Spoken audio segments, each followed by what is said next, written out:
Kan saya memiliki komitmen dan saya tidak ingin dicatat sebagai pengkhianat, dan saya tidak ingin dicatat sebagai pengkhianat, dan saya tidak ingin dicatat sebagai pengkhianat. Apalagi saya ini menjadi gubernur Jakarta itu dipromosikan. Promotornya itu Pak Prabowo, Gerindra dan PKS.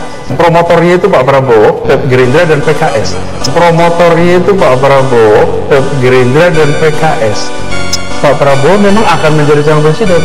Jadi saya sampaikan pada semua bahwa calonlah Pak Prabowo. Karena itu jangan memikirkan tentang nama-nama lain. Dan jangan harap saya menyatakan bersedia, apalagi menjadi poros ketiga. Tidak mungkin. Assalamualaikum warahmatullahi wabarakatuh. Om Swastiastu, Namo Buddhaya, salam kebajikan, salam rahayu, salam sejahtera. Selamat datang, selamat berjumpa lagi bersama Gus A dalam channel Tanda Tanya Politik. Semakin gila, semakin asik, semakin gila, semakin asoy, semakin gila, semakin geboy. Jika kita menyimak apa yang dikatakan oleh Anies Baswedan ini, saya cuma bilang hati-hati. Ya Bu, ibu-ibu hati-hati kalau mendengarkan orang yang bernama Anies Baswedan. Bapak-bapak hati-hati Pak, hati-hati terbuai. Para pemuda-pemudi sebangsa setanah air hati-hati. Karena orang ini sudah terkenal sebagai pembual, sebagai pembohong. Ya, bahasa terminalnya itu sudah terkenal sebagai pengkhianat Pak. Sudah banyak orang-orang yang dikhianati, bahkan rakyat Indonesia pun dikhianati, rakyat Jakarta pun dikhianati. Ya karena terbuai dengan omongan Anies Baswedan. Bayangkan bro, kurang apa cerdasnya Deddy Corbuzier, berhasil dia kibulin. Katanya Anies Baswedan ini akan menciptakan, akan membuat sebuah laboratorium tercanggih minggu depan katanya untuk penanganan COVID. Wah, nyatanya jong. Rakyat Jakarta sudah dibuai dengan DP 0%, sudah ditipu dengan DP 0%, sudah dikibuli dengan DP 0% oleh Anies Baswedan. Bapak ibu yang tidak punya rumah, yang rumahnya sewa, nanti akan punya rumah dengan DP 0%. Jadi DP 0% ini tidak hanya diuntukkan untuk orang miskin, orang menengah, orang kaya kalau nggak punya rumah ya punya hak untuk mendapatkan rumah dengan program DP 0%. Ya kebayanglah, rakyat Jakarta kan hampir 12 juta penduduknya itu. Ya ambillah sepertiganya, berarti Anies Baswedan siap membangun rumah sekitar 3 juta rumah lah, atau 4 juta rumah. Buktinya jong. Lalu program OKOC akan melahirkan 1 juta pengusaha baru. Nanti warga-warga yang miskin akan diberikan modal 300 juta, diberikan pelatihan, diberikan tempat usaha, disiapkan pembelinya. Wah, enak banget bro. Coba bayangin, bagaimana rakyat Jakarta tidak terbuai? Dikasih modal 300 juta, pinjam ke bank aja susah, pinjam 10 juta aja ke bank susah, ini mau dikasih modal 300 juta. Siapa yang tidak terbuai? Lalu akan dikasih pelatihan, dikasih ilmu cara-cara untuk menjadi pengusaha. Wah, mantap. Diberikan tempat usaha, sudah dikasih modal, dididik jadi pengusaha, tempatnya pun disediakan. Luar biasa. Bahkan tidak hanya itu, konsumennya pun disediakan. Terbuai bro, terpesona, aku terpesona. Orang ini, Anies Baswedan ini terkenal pembohong, terkenal the king of kadal gurun. Antara otak dengan omongan juga perbuatan itu nggak nyambung gitu. Dia ngomong tanpa berpikir. Yang penting itu, yang mendengar itu terbuai. Perkara terwujud atau tidak terwujud itu urusan nanti. Seperti itulah gaya Anies Baswedan. Kebayang bro kalau dia nyalon presiden, wah. Bualan-bualan super canggih pun akan dikeluarkan untuk membuat rakyat Indonesia terpesona sama dia. Serem bro. Dajjal memang kayak gitu bro. Dalam Islam itu ada kata-kata Dajjal. Makhluk Dajjal itu dia membawa surga padahal neraka. Dia mengatakan surga padahal neraka, dia mengatakan neraka padahal surga. Nah ini Dajjal. Nah Anies Baswedan punya sifat-sifat Dajjal. Mengatakan surga padahal neraka. Mengatakan neraka padahal surga. Jadi kalau dia mengatakan kebaikan, maka sesungguhnya kehancuran. Kalau dia mengatakan kehancuran, itulah yang disebut kebaikan. Jadi kalau menganalisa omongan Anies Baswedan ini, pakai konsep, pakai metode lagu slang. Balikin, balikin. Bahkan mata Najwa itu dibuat bertekuk lutut di telapak kaki Anies Baswedan. Bayangkan bro, kurang apa mata Najwa? Cewek yang pintar, cerdas, ditakuti oleh para politikus Indonesia. Tapi di tangan Anies Baswedan nggak ada apa-apanya. Tersungkur, terbuai, terpesona. Aduh, hebat memang. The king of bohong, the king of kadal gurun. Hebat banget. Sudah berkali-kali dibohongin, masih saja ngekor. Tuh si mata Najwa. Yang paling parah, ada yang mengatakan katanya Anies Baswedan ini seperti Nabi sifatnya. Ada. Ini penistaan banget bro kepada Nabi Muhammad. Kenapa saya katakan demikian? Nabi Muhammad tidak pernah berbohong. Makanya disebut gelar Al-Amin.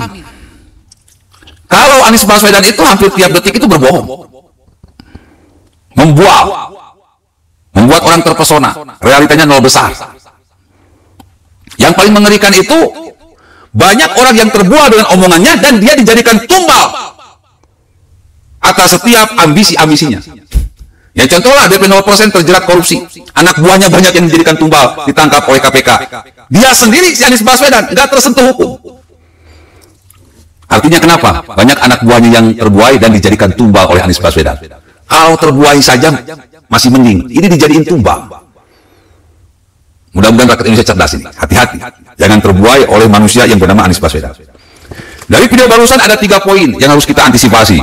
Yang pertama, Anies Baswedan bilang bahwa dia tidak mau dicatat sebagai pengkhianat. Dia tidak mau dicatat sebagai pengkhianat. Dia tidak mau dicatat sebagai pengkhianat. Padahal, rakyat Jakarta sudah mencatat dia sebagai pengkhianat. Bahkan rakyat Indonesia sudah mencatat dia sebagai pengkhianat. Apa itu kelakuan dari pengkhianat? Pengkhianat itu, kalau dalam agama itu orang-orang munafik. Yukhadi'una Allah walladzina amanu. Mereka hendak menipu Allah dan orang-orang beriman. Nah ini pengkhianat, orang munafik. Nah Anies Baswedan ini pengkhianat, orang munafik.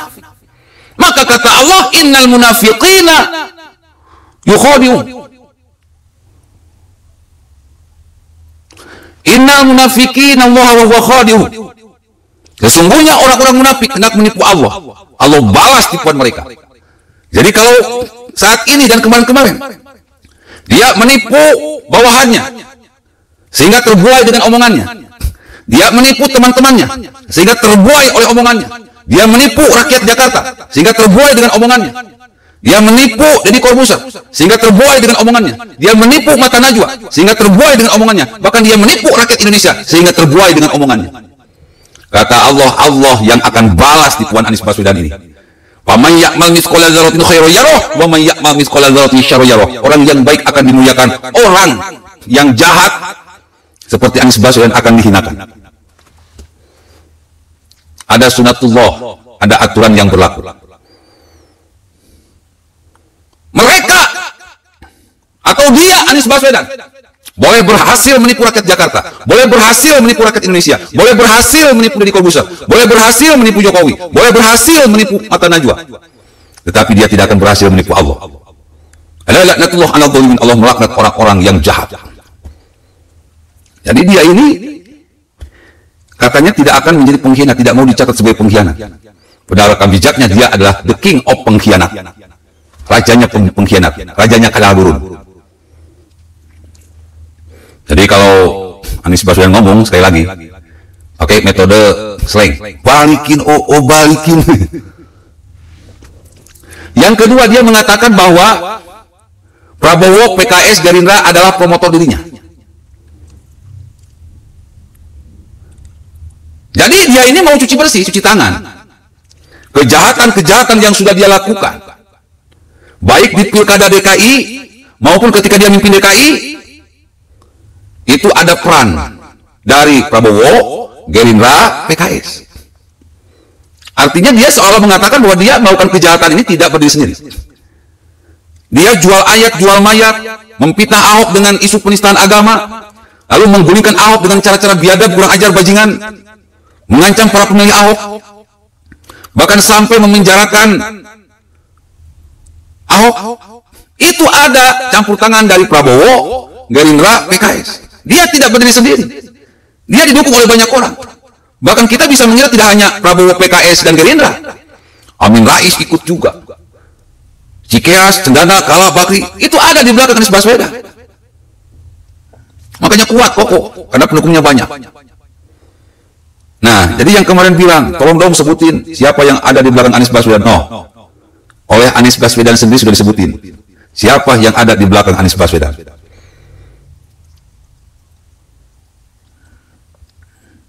Setiap perkara, setiap peristiwa yang terjadi di Pilkada DKI dan yang terjadi ketika Anies Baswedan, semuanya adalah merupakan the big design. Ada perencanaan besar dari orang-orang yang oleh Anies Baswedan sebutkan tadi. Artinya dia tidak bergerak sendiri. Kasus lebih bayar tidak hanya Anies Baswedan. Kasus DP 0% mangkrak tidak hanya Anies Baswedan yang bertanggung jawab. Kasus OKOC, Formula E, jalur sepeda, naturalisasi sungai, semuanya. Program-program Anies Baswedan yang dibangga-banggakan amburadul, semuanya ikut terlibat. Prabowo pun terlibat, PKS terlibat, Gerindra terlibat. Artinya apa ini? Anies Baswedan tidak mau menjadi tumbal. Karena semua hal yang terjadi, itu ada keterlibatan dari Prabowo, Gerindra, dan PKS. Ya, ini sama saja dengan menumbalkan Prabowo, PKS, dan Gerindra. Makanya saya pernah bilang kalau mendengar Anies Baswedan ngomong itu, ente harus punya konsep balikin. Balikin, balikin, itulah makna yang sebenarnya. Jadi dia cuci tangan. Atau tidak mau bertanggung jawab sendiri. Dia mengatakan kalau saya seperti ini sekarang, itu karena ada dukungan dari Prabowo, PKS, dan Gerindra. Kalau dia salah, ya mereka juga sama. Harus dipersalahkan. Yang ketiga adalah Anies Baswedan mengatakan dia tidak mau jadi lawan tanding Prabowo. Artinya dia tidak akan mencalonkan menjadi calon presiden 2024. Karena sudah ada ikatan perjanjian dengan Prabowo. Kalau Prabowo nyapres, Anies Baswedan enggak nyapres. Kurang lebih seperti itulah. Tetapi ini politik, bos. Politik itu bukan matematika. Kenapa saya katakan politik bukan matematika? Ya karena politik itu tergantung dari warna duit, tergantung situasi dan kondisi, semuanya akan berubah tanpa bisa dianalisa. Itu politik. Jadi jangan pernah mudah percaya kepada orang-orang politik. Kalian harus kontrol dulu rekam jejaknya. Seperti apa rekam jejaknya? Kalau baik, pasti omongannya bisa dipegang. Tapi kalau rekam jejaknya tidak baik, pasti omongannya tidak bisa dipegang. Nah, seperti yang dikatakan Anies Baswedan, dia tidak akan menjadi poros ketiga untuk melawan Prabowo. Lihat rekam jejak Anies Baswedan selama ini, baik atau enggak? Ternyata enggak baik. Artinya omongannya enggak bisa dipegang. Bisa saja dia ngomong seperti ini karena ingin mendapatkan simpati dari para pendukung Prabowo agar menaikkan elektabilitasnya dengan menjatuhkan Prabowo. Jadi sekali lagi saya katakan, kalau Anies Baswedan ngomong, kalian harus berpikiran terbalik. Itulah makna yang sebenarnya. By the way, semua kesimpulan yang ada dalam pembicaraan Anies Baswedan tersebut, intinya dia sedang promosi, ingin mendapatkan simpati dari seluruh rakyat Indonesia, bahwa seolah-olah dia ini seorang yang bukan pengkhianat. Yang kedua, dia itu dipromotori oleh Prabowo, PKS, dan Gerindra. Jadi kalau semua hal yang terjadi ketika dia menjabat itu, tidak hanya dia yang bertanggung jawab, tetapi Gerindra, Prabowo, PKS pun bertanggung jawab. Dan yang terakhir, dia itu tidak akan jadi poros ketiga. Dia tidak akan jadi poros ketiga yang akan melawan Prabowo. Tapi politik bukan matematik. Semuanya bisa berubah pada waktunya. Apalagi rekam jejak dari Anies Baswedan ini tercatat sebagai pengkhianat dan pembohong. Mustahil semua omongannya bisa ditepati. Kebanyakan itu tidak ditepati. Karena dia kalau ngomong tanpa berpikir dahulu. Bahaya orang seperti ini kalau dijadikan Presiden Indonesia. Dia ngomong tanpa berpikir. Oke Mas Bro, Assalamualaikum warahmatullahi wabarakatuh.